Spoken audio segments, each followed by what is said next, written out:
Welcome. We're continuing our chapter 2 on the entrepreneurship in a market economy. We're going to talk about section 2.2, how economic decisions are made. This is our overview. We're going to compare and contrast, describe characteristics, explain how scarcity affects economic decision, and explain how businesses function to satisfy you, the customer. Let's look at our economic systems here. First one is command economy. It's where the government determines what, how, and for whom goods and services are produced. Because the government is making the decision, there's very little choice for the consumer in what is available. The next one is a market economy. Individuals and businesses decide what, how, and for whom goods and services are produced. Entrepreneurship thrives in a market economy. Decisions about production and consumption are made by millions of people, each acting alone. The next one is the traditional economy. We look at goods and services are produced the way they have always been produced. The traditional economy is used in countries that are less developed and not participating in a global economy. Traditional economies lack the formal structures found in most advanced economic systems and usually have limited capital resources available to improve. Next is what we call a mixed economy. And in the mixed economy, individuals and businesses, as well as the government, are involved in making the decisions in the marketplace. The former Soviet Union and China are examples of two countries making this shift.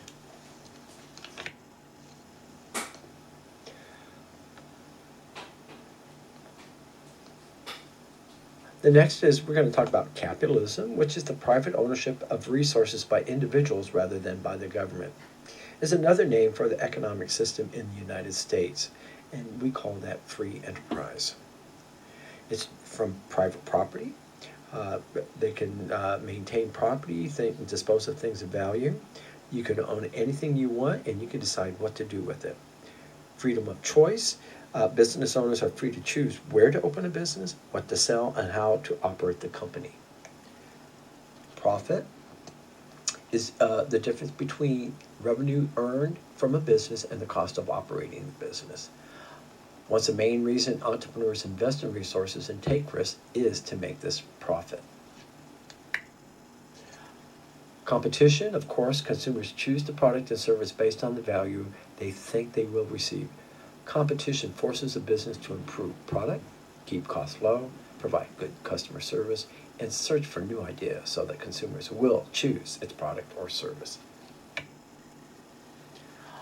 Our economic choices, we're looking at making the decision making in the process of choosing which needs and wants among several you will satisfy using the resources you have.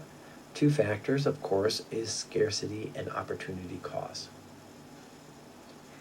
Scarcity is where there are limited resources to produce the goods and service. However, individuals have unlimited needs and wants. Scarcity occurs when people's needs and wants are unlimited and the resources to produce the goods and service to meet those needs and wants are very limited. Talk about opportunity cost is the value of the next best alternative, the one you pass up. For example, your grandparents give you $300 for a graduation. You have to decide what to do with it. If you decide to save the money for college, the opportunity cost would be the new smartphone that you really wanted and could have purchased with the money. So keep these things in mind. Let's look at the functions of the business. We're going to look at, they include all these things that you see: production, marketing, management, and finance. Of course, production is the reason for the business that exists in a market economy and is to provide a product or service to the consumer to earn a profit.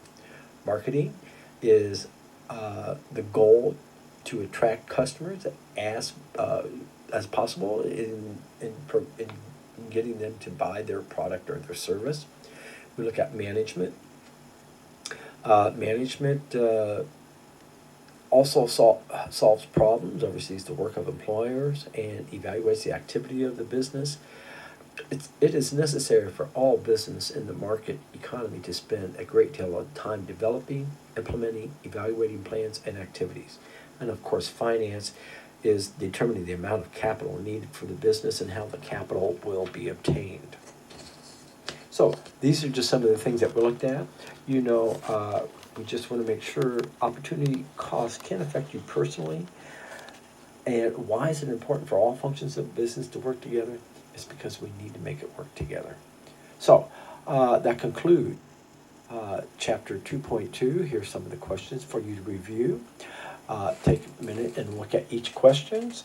Remember, they are all true and false. And for example, entrepreneurship thrives in a market economy, and that is very true. How about number 4? Let's look at it. The U.S. economic system is best described as a traditional economy, and of course we know that's false. So go ahead and continue. We will pick up on chapter 2.3, and remember, you do have a hard copy of this, of the PowerPoint located in your folder, as well as this video with the background information. Thank you.